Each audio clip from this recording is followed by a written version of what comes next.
This is the My Campaign Coach podcast, where we talk about how to win elections. Every week, we let you hear straight from the best consultants, operatives, and candidates in the game, all for one reason, to help you win. For more information about how we can help you win, visit mycampaigncoach.com. Now, here's your host, Raj Schaefer. Welcome to the How to Run for Office podcast from My Campaign Coach. Thank you to Campaign Sidekick for supporting this podcast. Make sure that you visit campaignsidekick.vote to find out how their best-in-breed voter contact platform can revolutionize your campaign and help you win. This week, our guest is Ross Kecseg, the leader of the Metroplex Bureau for Empower Texans and the Texas Scorecard. He's a native North Texan raised in Denton County, just a little bit north of where I'm at here in Fort Worth and Tarrant County. Ross graduated with a degree in economics from Arizona State University in 2006 with a special emphasis on public policy and U.S. constitutional history. His professional experience ranges from working at a top physician recruitment firm to work as an analyst for a market research startup. For nearly a decade, he has been active in grassroots organizing, political campaigns, journalism, and as a resource for taxpayers looking to hold state and local officials accountable.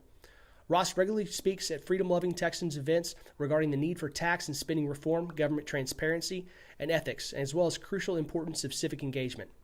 He's also an avid golfer, automotive enthusiast, foodie, and music junkie as well. Ross, welcome to the podcast. Hey, Raz. Thanks for having me. It's great having you on. I love getting to work with you and Empower Texans, and the great things you guys do with local and state candidates here, especially with your time as the Metroplex Bureau Chief.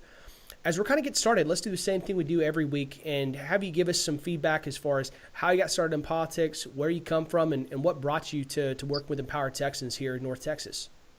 Sure. Well, I'm from Texas originally, and since about, let's say, 2008, 2009, I'd been politically active as an activist, just trying to get involved in what's going on, following what the government's doing, and trying to organize with other grassroots people and hold elected officials accountable.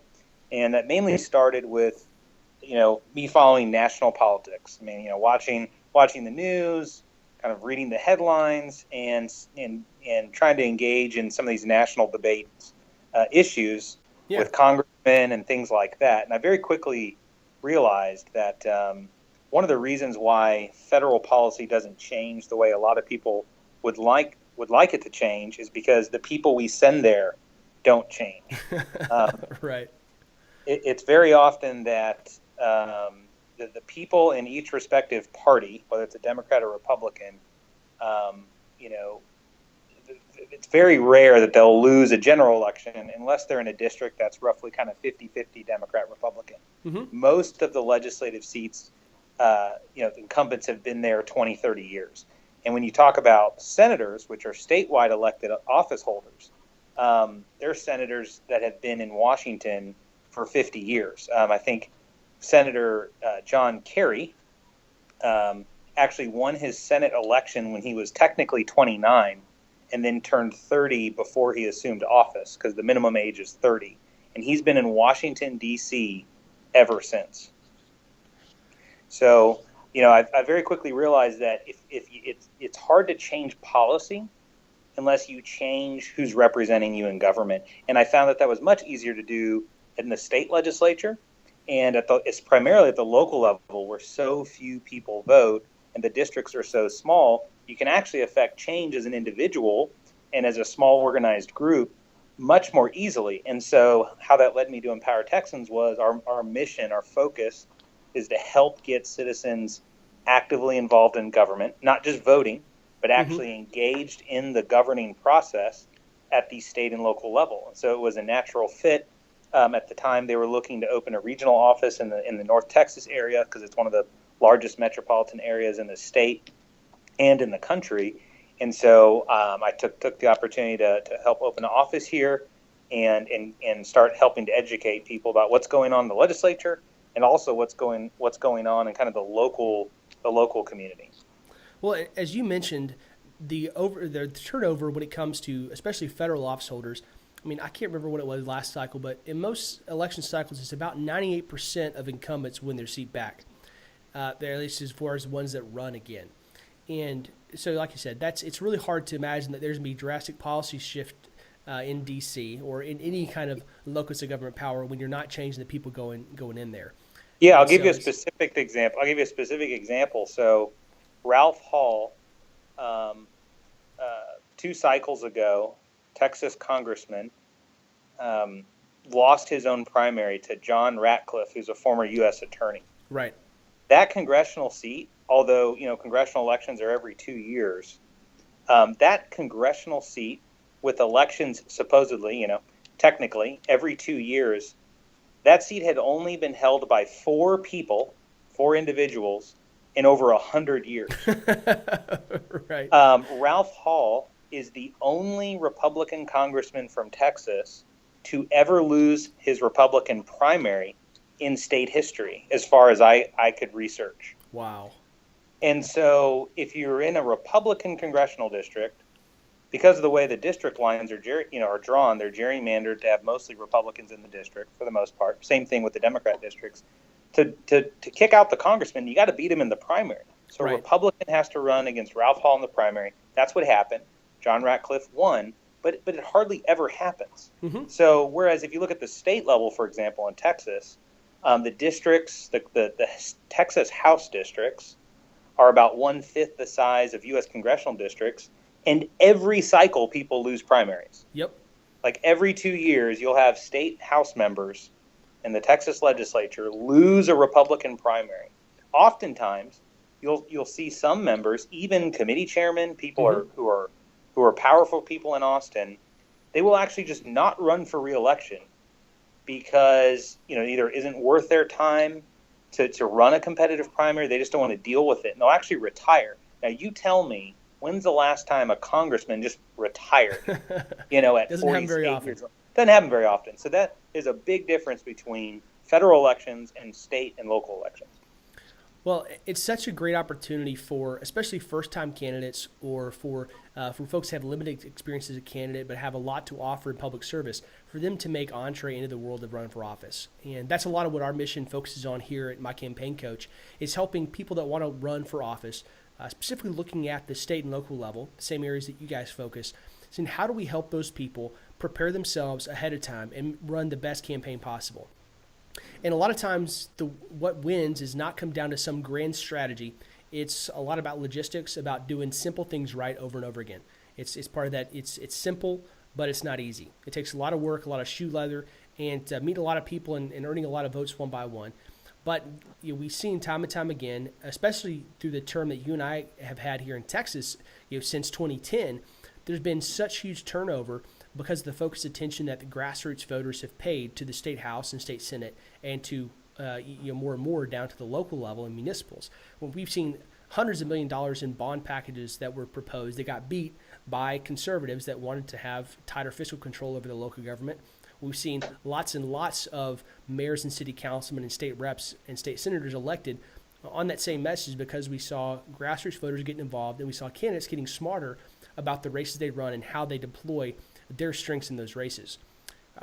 You guys at Empower Texans, one of the things you guys do to help build that accountability and try to help build relationships with these people that are running for office is you guys have a scorecard for the state house and state senate side, where you rank important fiscal issues that they vote on every cycle. But you also do interviews and do endorsements through your PAC for people running both for the state and local office. And I know a lot of our listeners, they want endorsements, right? They want people to support their campaign and having organizational support, whether or not that comes with money attached to it or not. They realize the importance of that. Talk to us a little bit about how you guys view that endorsement process, kind of what that looks like in the big picture, and how somebody should prepare, big picture, for these types of events, because there are a lot of people I know that I've seen and that you've talked to who come into those types of things totally unprepared. And as a result, they have there are some potentially great people, but they absolutely flub those interviews, and it's a type of job interview that they got to be prepared for. Talk to us a little bit about that process. Yeah, so we do offer endorsements for candidates who are running at the state and now local level with our regional offices.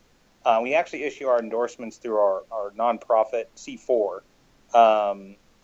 Empower Texans does have a PAC, but I'm not involved with any of the PAC activity. Just to kind of be clear, I know our elected officials have made our engaging in politics very complicated with all these all these rules we have to follow. But that is a technical difference. Just wanted to say for the benefit of your listeners. But it's an important one. So endorsements are important. What we're trying to do with endorsements is, first off, let me talk a little bit about the process. So the process of our endorsements is we offer endorsements, and then candidates have to seek the endorsement.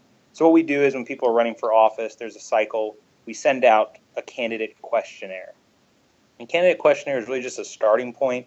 It's not a pledge. It's not a litmus test. It's just a starting point. Some of them are, agree, disagree answers. Some of them are kind of free response. But it's what we do is it's an opportunity to see who's interested in seeking the endorsement.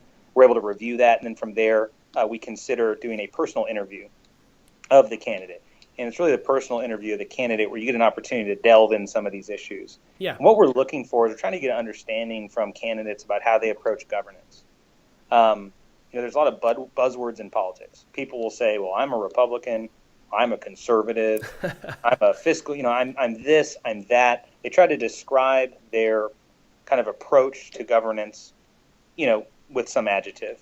And so what we're trying to actually do is talk about issues. Where do you stand on these issues? And those conversations are designed to understand how they approach this governing position. And specifically, the questions that we ask in our questionnaire are different if they're running for a state legislative position or if they're running for city council. But they're more kind of ideological in nature. We're trying to understand how the candidate reasons and how they think. And so that's the kind of process we go through. It gives us an opportunity to really try to get to know the candidate. And, our focus is to make it as substantive as possible. I mean, we're not electing student body presidents when we vote.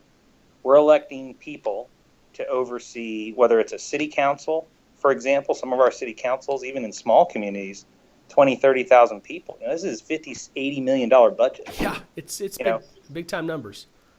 Right. And so, we're not electing student body presidents. This isn't supposed to be a popularity contest. We're not, this isn't the PTA. These are people who are elected. They have taxing authority. They have regulatory authority. They have the ability to exercise eminent domain over people's property. I mean, this is serious business. And so we want to understand how these candidates view what their role is as a public official in the capacity that they're running for. One of the things that I like about the way you guys view the role of those endorsements in this interview is that you're not just asking them a list of issue questions or where you're basically saying, hey, give us a short answer, check yes, check no, which side do you fall on? I think that it's really important that you look at it from the perspective of their decision-making process and their character and looking at how they view their job. Because if you ask them a list of issue questions, depending on how you frame those, what the issue is today, you may get some specific truthful answers on a couple issues, but when you're looking at somebody and saying, hey, we want to understand how this person can operate through their term as elected official, it's a whole lot more illustrative of their character and how they're going to operate, what types of decisions they're going to make and how they're going to make them when you ask those questions about the process, the role of government, the little bit bigger picture questions. And that's going to be a whole lot, a much better benchmark of where they stand and what they believe than just asking a couple of specific issue questions. And that's something that you guys do that not a whole lot of groups do, because many of the other groups out there, whether it's realtors or Chamber of Commerce or whoever else, police or fire, they have specific issues that they care about, and they just a lot of those endorsements hinge on whether or not you answer their issues the way they want you to fall. With you guys, you're looking carefully about the person's character and really how they are going to make decisions, that's the same way that I look at them when I'm deciding who I'm going to work with on the campaign side. When you're listening to those responses, because I know every cycle you get some good ones and you get some bad ones. How do you think people? Don't give away your cheat sheet, but how do you think people should approach looking at the role of government, especially on the local and state level? So taking a step back, the issues that we're focused on are kind of limited government issues. Putting taxpayers first. True representative government of the people, promoting free markets, equity, transparency, ethics, and governance. So that's kind of our issue set. A lot of our conversations focus around, coming from that perspective. So, but it's not all about policy, So I'd kind of separate it into two categories. The first is understanding what's motivating this candidate to run for public office. One of the best questions I ask candidates is, why are you running? That's one of the first questions we tell candidates to be prepared for. Yeah. Why are you running? Are you wanting to become a congressman one day? Are you what is motivating you to say that I want to run for public office? And what does that mean? Some people have good reasons for running. By good reasons, I mean they have a reason. Something is motivating them to do it. And then some reasons are better than others. But that question stumps a lot of people. I'm not sure if it's something people actually put a lot of thought into. I'm always surprised by how unprepared people are to answer that question. I think part of it is in a lack of security in their answer, because they immediately start wondering about what the person wants to hear. I think that's a problem that a lot of folks run into. But I think ultimately they haven't thought about that 2-sentence, that 30-second, that 2-minute answer, and how to condense that down. Because many folks have a lot of reasons. They have a lot of motivations that weigh in some form or fashion on their decision to run. Whether it's from maybe they'd like to be a congressman someday. Maybe their city councilman really ticked them off with the zoning decision. There's a lot of things that might weigh in. So it may not just be a one-faceted answer, but you've got to put a lot of thought into it and really work backwards from this the long form to condense that down into an answer that makes sense. Because in a forum like this with you guys, you might have time for a minute or two answer, but you really want to lead off with the 30-second answer. You want to make a clear, concise response. Well, the other thing, just generally speaking, is I'm looking for people who seem to be honest people, and by honest people, I mean I don't want people telling me what they think I want to hear. We have too many people in politics that the campaign is nothing more than telling people what they want to hear to get elected, and no one really knows what where they're coming from politically. Right. Now, in partisan things, in partisan races, Democrat, Republican, you kind of have a general idea how they're approaching government, and usually there's some sort of platform. But you'd be surprised how many people run for office, and their platform is very ambiguous. Well, I want to serve my community. Okay, well, what does that mean? What do you mean you want to serve your community? Well, I don't like the way things are going, and I want to change them. Okay, so you want to be a change agent. What don't you like, and what do you want to do about it? Mm-hmm. And people just don't really have a lot of specificity. Now, there are, on the flip side, candidates who have a reason to run, have put a lot of thought into it. Something did affect them in their community, and they tell me, I had this zoning thing. I was trying to build a house. You wouldn't believe the hoops I had to jump through for 3 years. Mm-hmm. The city had an ordinance and told me I couldn't cut down one of my own trees. I thought I owned the tree because I bought the property. Nope. I assumed that the trees were my property. But apparently we have a zoning ordinance in the city of Austin, which this is actually true, by the way, and you cannot cut down your own trees unless you get permission from the city. Now, some people may think that's a good idea, and we can have that policy debate. But at least someone, if someone's telling me a story like that, it's likely they're telling me the truth. And so, to level with everyone here, I'm not looking for someone to agree with us, lockstep on every single issue. But it isn't, I am kind of looking for, is this someone with integrity? Are they telling me the truth? And what's motivating them, And the policy stuff matters. It matters a lot. But, having someone with truth and integrity and honest answer goes a long way. And that includes if someone asks you a question, you don't know the answer, sometimes it's noble to just, if you want to be honest and just say, I really don't know. I don't know a lot about that issue. Yeah. It's a whole lot better than rambling for 3 minutes until I come to the conclusion after listening to you prove that you don't know the answer. Yeah. And that's what a lot of people do. Yeah. They try to, it's like a job interview. I'm just telling you anything I can to get you to offer me the job. We don't, from my point of view, we don't need people like that in government. And that's one of the important reasons why people should run for office. Mm-hmm. They shouldn't take it lightly, but we need good people to run. And I don't mean, Mr. Raz goes to Washington. I mean, people need to run for city council, for school board, sitting on the hospital district, county level, in the legislature. I mean, we If we like to talk about having, living in a self-governing society, we like to talk about how, the people are in charge. But then we complain about having career politicians in office, and you look around and nobody wants to run for city council. Well, that's a problem. So at our organization, we're trying to encourage more engagement, which includes running for office, which I'm so happy you're doing what you're doing. Because I think if you want to change the direction of the country, you got to start from the bottom up. It's not going to happen from the top down. Well, you and I have both remarked on this weird thing that happens with the conservatives. We talk about the importance of federalism on the national level, and that we need to devolve more and more power away from D.C. down to the state and local level. But far too often, we're not doing the work, and we're not having the conservatives run for office to hold that power and do good things with it. And that if we believe in federalism, we need to have strong people that have principles, that have good character, running and winning on the local level.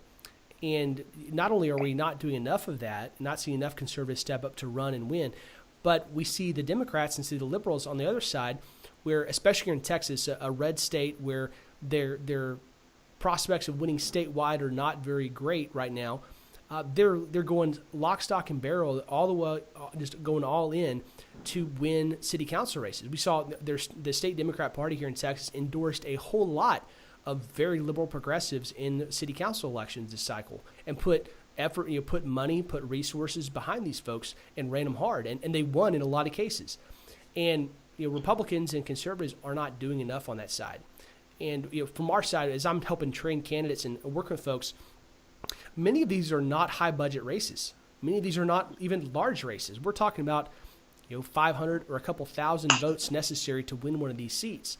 And it might take raising a few $1,000s to put some in, but good Lord, the amount that you're going to be able to do. I mean, for instance, there was a Plano City Council race that we helped out with in the runoff. There were less than 9,000 votes cast total for a city that, I don't even know how many dollars they spend on a yearly basis, but it's huge. Plano is not a small city; it's growing a lot. And this one guy that we helped get elected is going to have a seat at the table. He's going to have a vote on that council. Is going to have a big say in the spending of tens of millions, if not billions of dollars. That's a lot of money and a lot of power for getting a couple votes. Yeah, for people who don't know, Plano is the second largest suburb outside of Dallas. So this is huge. A city of like 300,000 people, and the mayor to get reelected. Who was kind of on the establishment team, and he helped a lot of the city council people that were already on council stay on. Of course, 2 of them lost, but he spent $400,000. Now that's a lot of money, but challengers on council that won and eventually won the runoff, they maybe spent like 40 or 50. Yeah. Now that's I would say most local races aren't even that much. Okay, it's more in the $2,000 to $5,000 range is maybe what people spend. But like you said, it's not as many votes as what people think. The one point I wanted to make more broadly is people have this notion that like everything's so conservative in Texas. Nothing could be farther from the truth. Our legislature is 2/3 Republicans, both in the Texas House and the Texas Senate. But there's a lot of Republican infighting between really the conservative faction of the party, which really wants limited government, which wants to put taxpayers first, which wants to end corporate handouts, corporate welfare, all these corporate carve-outs, all these giveaways, who wants to increase transparency, who wants to promote higher degrees of government ethics and transparency, who wants to reform the election code. There's the reform-minded conservative wing of the party fighting the political establishment. And so it's no different than Washington, D.C. And, people need to wake up and realize that. And you mentioned the Texas Democrat Party was not only endorsing candidates for local government office, but they were also giving them money. I got news for a lot of people. It's not like the Democrats just woke up and said, we want to be involved in local government. They're already in local government across Texas. If I go to any city council meeting in North Texas, in a suburban community, which tends to be 60 to 70% Republican voting base, a majority of the council is not conservative. 90% of the school board members, I would bet that 90% of school board members in Collin County, which is one of the most conservative Republican counties in Texas, 90% of those school board members are not conservative. They may be Republican, they may be Democrat, may not even really be ideologues, but they're not conservatives. And because we have these weird elections in May, which everyone skips over, and they shouldn't, and really low voter turnout and low political engagement. But to what you're doing, Raz, this is why that's where people need to run, because it's out so low, because so few people vote in these elections. It's easier for a citizen candidate to win, and that's kind of the silver lining, I think.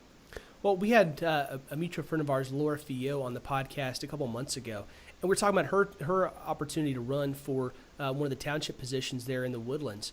And her campaign was nothing more than some yard signs and knocking on a lot of doors.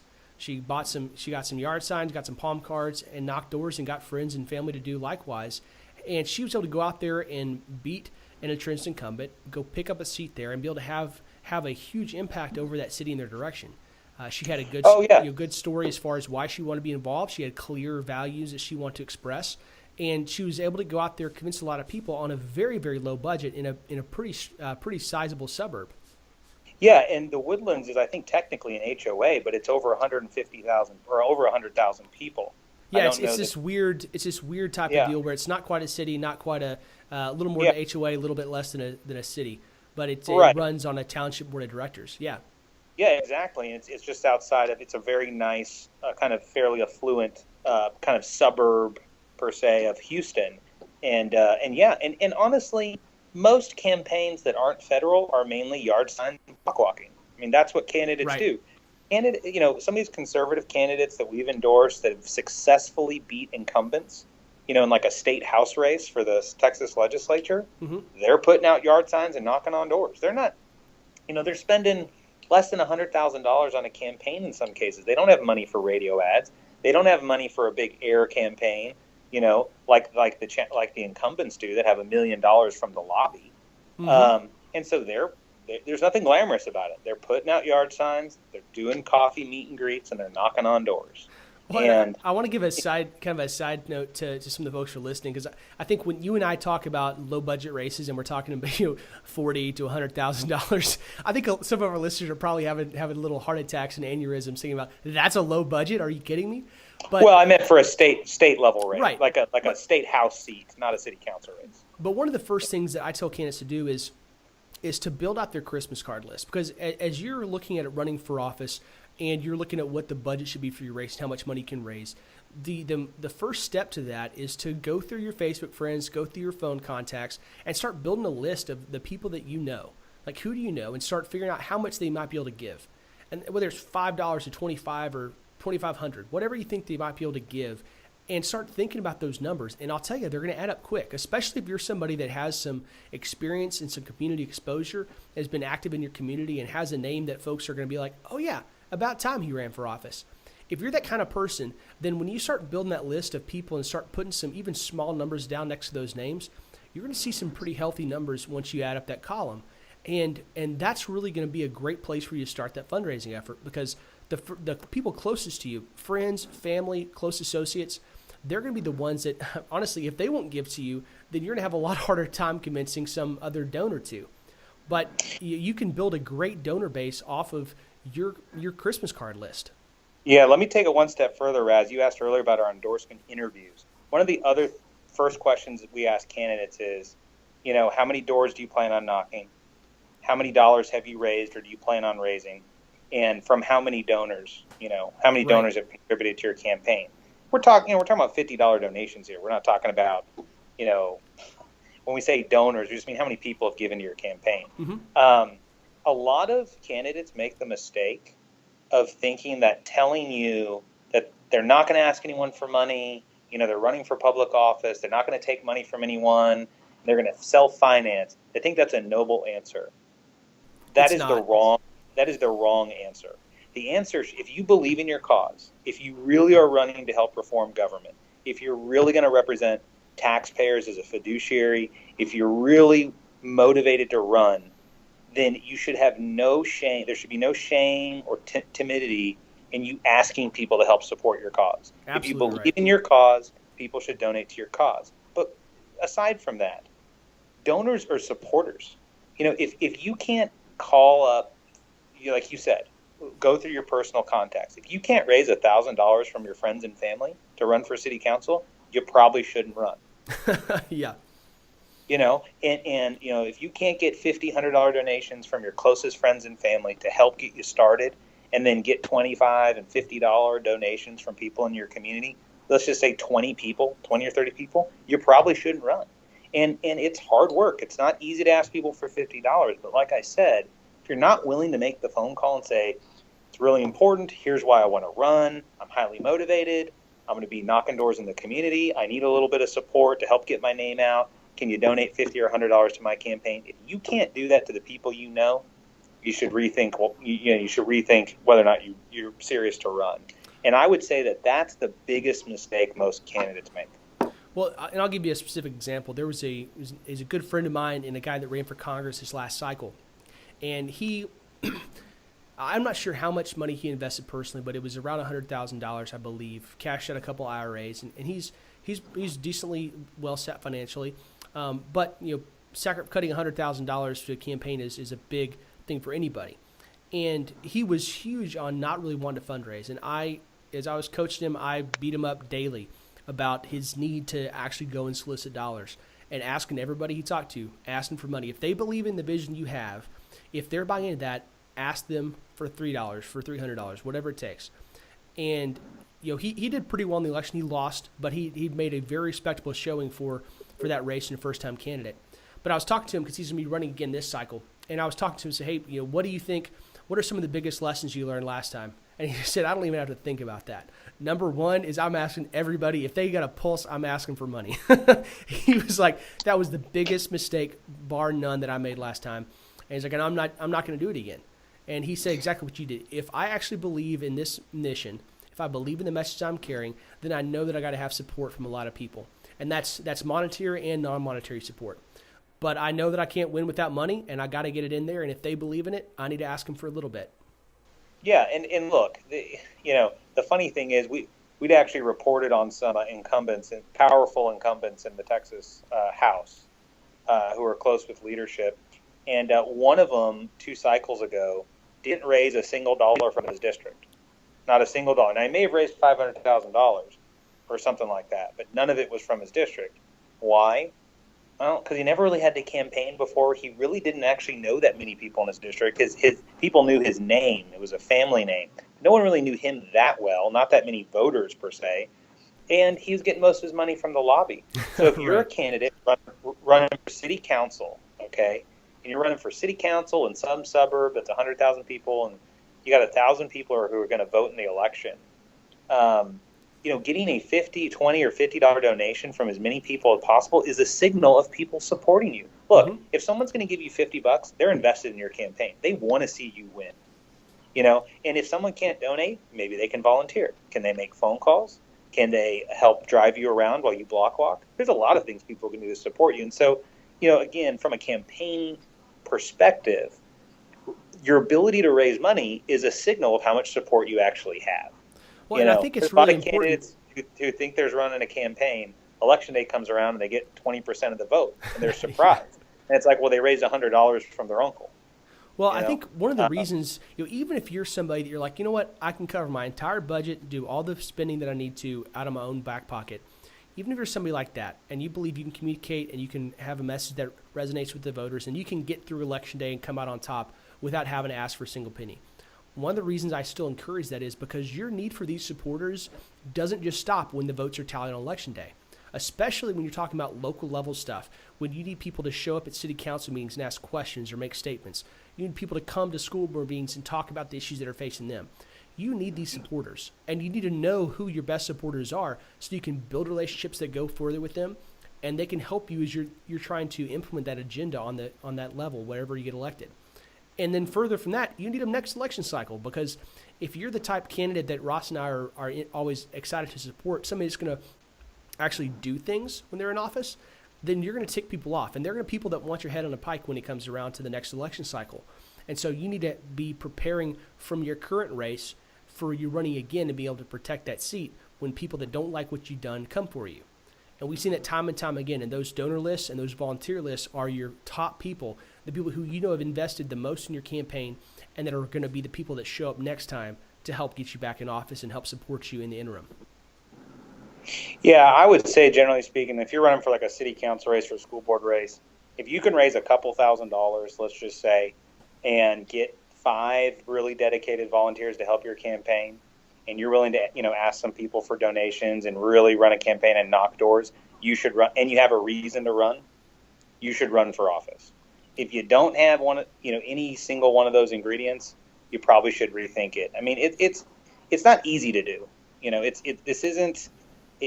not easy to do, and it's something people should take seriously. And but again, if you can raise a couple $1,000, get 5 or 10 really dedicated volunteers to help you out, and you're willing to knock on doors, and you have a real good reason to run, and you want to be a change agent, then you need to think about running for office. That would be my advice. Well, and from that perspective, if you're able to go out there and do those simple things, once again, they're not easy, but they are simple. When you start laying out the logistics of how do I go knock on doors, well, you get a good software program like Campaign Sidekick, you identify your voters, and you go knock on the doors. You talk to them, and you have a lot of conversations. Dr. Brian Bird, a new city councilman here in Fort Worth that we interviewed a couple weeks ago, that came through my campaign coach training last fall before he ran. He knocked over 5,000 doors during his race. Now that's Fort Worth, Texas, a big city that has a very large district that he was looking at. But he had to knock on 5,000 doors for what ended up being like 6,000 some voters with a couple 100,000 people in his district. Right, so even that was not, when you look at the size of the area he's representing and think of the hundreds of millions of dollars that he's going to be in charge of and voting on this election cycle, not more than that. That's a pretty small hurdle to overcome.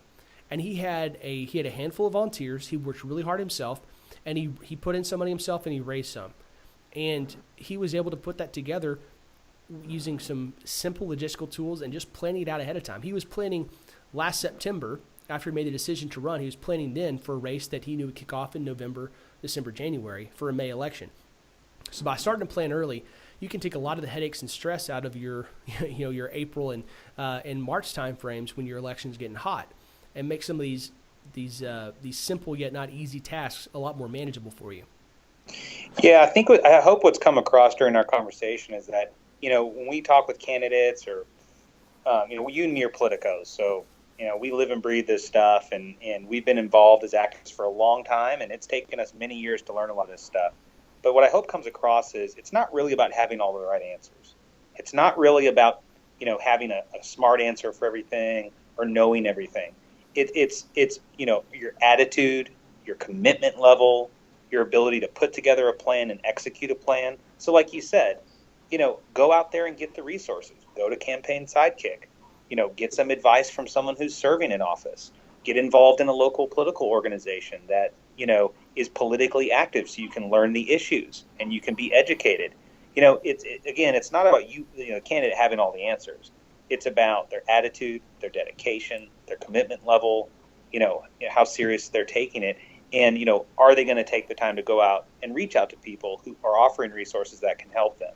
One of the basic things we ask people in the interview right in the beginning is, how many people do you think are going to vote in this election? The reason why we ask is we want to know, are you actually putting together a campaign? Because if you don't have an estimate about how many people are going to turn out, you're probably not going to run a very efficient campaign. You're also probably don't even know that you need to come up with what your kind of target population of voters is. That's kind of like the most basic thing. That's something, you can help people out with your resources. But yeah. So it's not really about knowing the answer. It's about, have you done the research, taken the time to actually take this seriously? So again, I hope what comes across is not necessarily that people know all the answers, but are they willing to take the time to find out, to get the answers so that they can be effective? So let's shift backwards a little bit in kind of the campaign calendar. We talk to a lot of candidates, folks that are thinking about running either now or in the near future. What are some of the steps that you think folks ought to be taking now if they're looking at running? It might be next year, it might be 2 or 3 years down the line. What can they do today to help prepare for that eventual campaign? Yeah, I'd say the first thing they need to do is get plugged in to the local activists in your community. In Texas, in North Texas, whether you're in Dallas, whether you're in a suburb, there's usually a group of people who are politically active, either like let's say in the Republican Party, in a grassroots organization, some sort of citizen group, some sort of Tea Party, something like that. Get plugged in and meet people, who are politically active, who are staying engaged. Hopefully, you're already one of those people, and that's why you want to run for office, because right. you see the problems, you see some issue you want to tackle, and you've looked around, no one stepped up, and you said, I think I want to consider running for public office. So, get plugged in, learn about the issues, so you're educated, and then because a lot of campaigning is networking. It's a people meeting exercise. And if you've done all that ahead of time, what you're really doing is you're campaigning. You're just campaigning before you kind of officially announce. And so, some of the best candidates have been activists because they know the issues, they know people, they've maybe volunteered on a campaign. That's the other way I would get plugged in. I would go volunteer on a campaign. Go knock some doors. Go help a candidate that you believe in. You'll learn a lot about campaigns just from that. That would probably be my most basic advice. Start early, get involved. Well, a great example of someone who did that was your friend and my Senator Connie Burton. She is somebody that for years, from back in 2009 when I first met her and started doing training and stuff with her and her groups, she was involved in tons of local and state races, endorsing, volunteering, making phone calls, knocking doors, raising money, doing all of this for years before the opportunity for her to run for Senate came up and she was recruited to fill that seat. And it was all that work, knocking doors and helping these candidates from guys like Matt Rinaldi and Matt Krause and Jonathan Stickland that really enabled her to know how campaigns worked, to have the network of people that she'd been in the trenches with that trusted her and that wanted to see her on a, up there or down there in Austin at the, in the Senate. It taught her a lot of those lessons and really helped her to, when she got into that campaign, she was already seasoned. She knew how to be a good candidate because she'd worked with a lot of good candidates and learned a lot from those people that she'd supported. She knew how to make a speech because she'd been making speeches and talking to coffee groups and talking to other organizations about these guys for years. And she knew the people to call and the activists she needed to have volunteering for her and the donors, the local donors she needed on her team because she'd been side by side with those folks for several years. And so, in her case, she didn't do that because she was like, I'm going to run for Senate someday, so I'm going to help all these guys out and they'll owe me one. She did that because she was helping out, she was involved, and she wanted to see a difference made.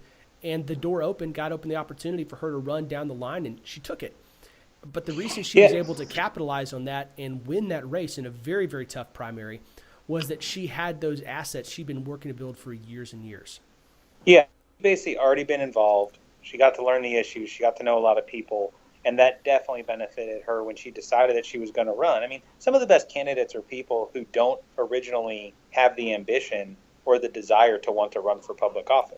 I mean, in Connie Burton's case, she'll probably tell you, she said it publicly many times, I never thought that I was going to be the candidate. I just looked around, and at the time, Wendy Davis, a very liberal Democrat who eventually ran for, who decided not to run against Connie, and ran for governor, failed miserably. But, when Connie announced Wendy Davis was going to run for re-election, and Connie looked around and said, no one's going to run against her. I guess I'll do it. Like you said, she was basically recruited to run. So another thing I would say is if you are involved, you do think you want to run for office and try to make a difference. And then at the end, you decide that it isn't for you, recruit somebody else. I mean, it isn't for everybody. Pray about it. Talk to your family. A lot of the resources Campaign Sidekick offers are designed to get people mentally prepared, and prepared in a whole lot of ways so that they can be more effective at running for office. And that's sorely needed because, unless you've run a campaign before or run for office, you don't know what you're doing. And so these type of resources are very helpful. But if people who run for office should already be involved, and if you decide you're not going to run, recruit somebody else. Some of the best candidates never originally thought that they would run for public office. So that was definitely, I think, true in Connie's case. Well, and this is a good time for me to plug a piece of or a resource that we're fixing to release from my campaign coach. There are a lot of questions that candidates need to ask themselves before you step up to run for office, and they vary from everything from some of the questions Ross has mentioned about how many votes do you need, how many dollars you need to raise, how many doors you're going to knock, to bigger questions like, hey, is your spouse on board? How is this going to affect your family? And looking at questions like honing the why. Why are you running? Why are you running for this office? And why is now the right time for you to be a candidate? And so we've made a list of I think a pretty comprehensive list that we're going to be publishing this next week. And it'll go out first to everybody on our email list. So if you go to mycampaigncoach.com and sign up for our email updates, we'll send that to you guys. And I think it's going to be a great tool for candidates or people that are thinking about running for office now or in the future to get a head start on thinking through some of those questions and really giving you the opportunity to start just thinking on those things over time. There are questions that the answers to them will evolve as you think and as you mature in your candidacy. But having answered those questions is important because it's going to give you a level of security and confidence in your race that a lot of people don't have. And we've worked hard, talking to folks like Ross and Luke Macias and others to build this list to make sure that it's fairly comprehensive and that it's going to give you a very, very close look at who you are, why you're running, what the obstacles are going to be, and how you can overcome those in your candidacy. So I think it'll be pretty valuable. So make sure you go to mycampaigncoach.com and sign up for those updates. Well, I think the other important thing to mention is if people actually take advantage of these resources, they're going to be better prepared than 95% of candidates who run for office. Absolutely. So that's why we make them.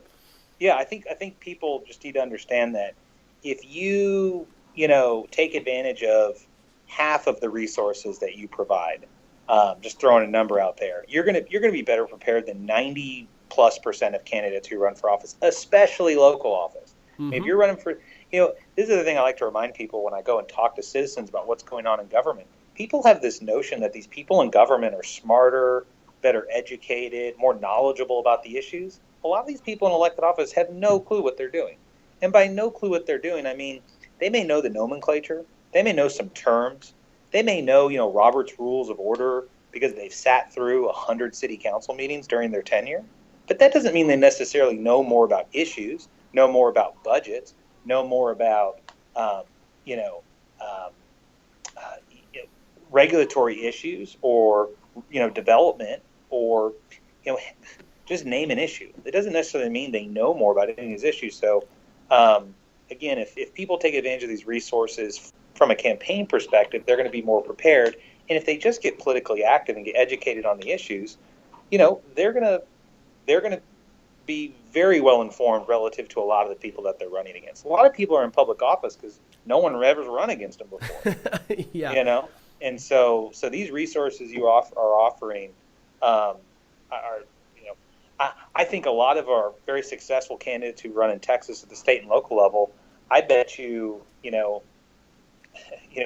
lot of them probably didn't even ask themselves a lot of these questions that you put on that questionnaire. But they're great questions to ask because, again, it's going to get you to think about things you didn't think about, and it's just going to benefit. It's going to make you more effective as a candidate, and it's just going to make you better prepared for all the things that are going to come your way when you run for public office. It's a huge learning experience. Well, we want to make sure through the resources and the tools that we're putting out and the courses that we're developing at My Campaign Coach that we're just helping people prepare to make them as effective as possible and to cut down the pain that's involved in that learning curve. Because it's possible to bootstrap some of these things yourself. A lot of candidates can go through and do that without coming through campaign coaching curriculum. But we want to make that easier. We want to provide free and cheap tools that are going to provide a lot of value to you guys. And that's why we're here, and we hope you'll take advantage of them. Let's pivot off of that, though, as we're kind of wrapping up, Ross. Talk to us a little more about what you guys do at Empower Texans and how activists or people that are involved in running for office or helping candidates, how they can use the resources and tools that you guys make. Sure. So we're a citizen service organization, which basically means we help inform, engage, and equip citizens to exercise effective citizenship. And a lot of people say, well, what does that mean? Well, we help educate them about what's going on in government so that they can do something about it. I mean, look, a lot of people are busy, raising their families, working so that they can provide for them, and working so that they can pay taxes, And so what we try to do is, like you said, we rate lawmakers on their voting records so that people have some idea about who's actually fulfilling their campaign promises and who's not, who's actually working on the side of taxpayers and who isn't, who's we kind of cut through rhetoric and results, and we try to give people a more objective measure about how lawmakers are performing. But a lot of what we do is just kind of news functions where we write articles. People can go to empowertexans.com and read. We put out news articles almost every single day about issues facing Texans in the Lone Star State. People can subscribe to our e-newsletter. It goes out once a week at empowertexans.com. We also have a print publication that people can subscribe for. It's all free. We're not a membership organization, so there's no dues or anything. Our overriding mission is to put citizens back in charge of their government. And we want to start from, the bottom up. That's where we really think change is going to happen. As you said, conservatives love to talk about the Constitution and federalism, but not very many of them are paying attention to what's going on in their state legislatures, and particularly not at their own city halls. Local governments are dominated by liberals. There isn't a federal grant. There are very few federal grant programs that city councils will not try to apply for. And if you want to know why we got $20 trillion in debt, it's because almost every single city council is asking the federal government for subsidies. And so we as conservatives, as people who believe in limited government and people believe in a citizen-led government, need to get more involved. Ultimately, that's what we're trying to accomplish at Empower Texans. Well, you guys do a phenomenal job. Michael Quinn Sullivan and a lot of the guys over there have been folks that I've been working with in the trenches for a very long time. And I definitely appreciate the work that you do here in North Texas, helping local groups and local candidates as they're getting out there and doing good things. You guys have done some incredible work over the last couple of years, and I hope that a lot of Texans will take advantage of that. For you guys that are not fortunate enough to live here in our beautiful Lone Star State, which is somewhere north, or the temperature outside is somewhere around hellish at the moment. So this is the downside of living here in such a wonderful place. But for those of you who don't live here, there is an active effort to help plant other conservative organizations like Empower Texas in your state. The 1789 Coalition and Andrew Kerr are doing work on that.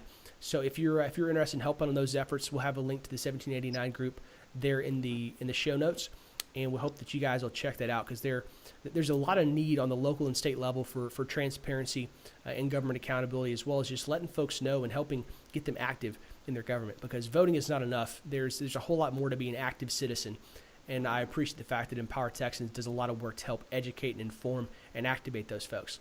So, Ross, thank you so much for coming on with us today. You got any closing words for us? Well, just kind of wrap up how we opened. Washington, D.C. is not going to change itself. Anyone who thinks that Congress is going to limit its own power, I don't want to offend you, but I think you're fooling yourself. And so, we need to get back involved, reclaim the powers in the Constitution that were retained by the states. And if we want to put citizens back in charge of government, it starts at our state legislatures, our state capitals, and City Hall.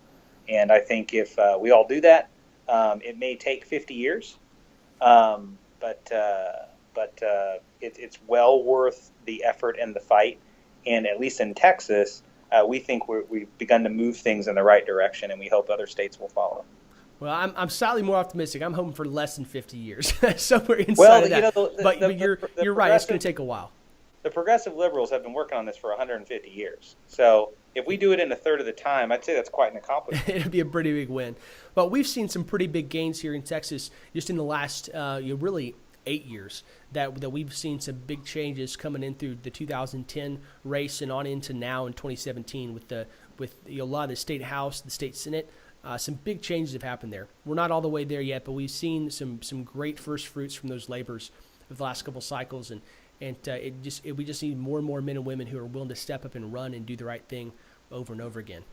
Yeah, every statewide office is turned over. We have new Senate leadership. Half the Republican caucus in the Senate was new last session in 2015, and dozens of House members have lost their seats. So we're definitely moving in the right direction.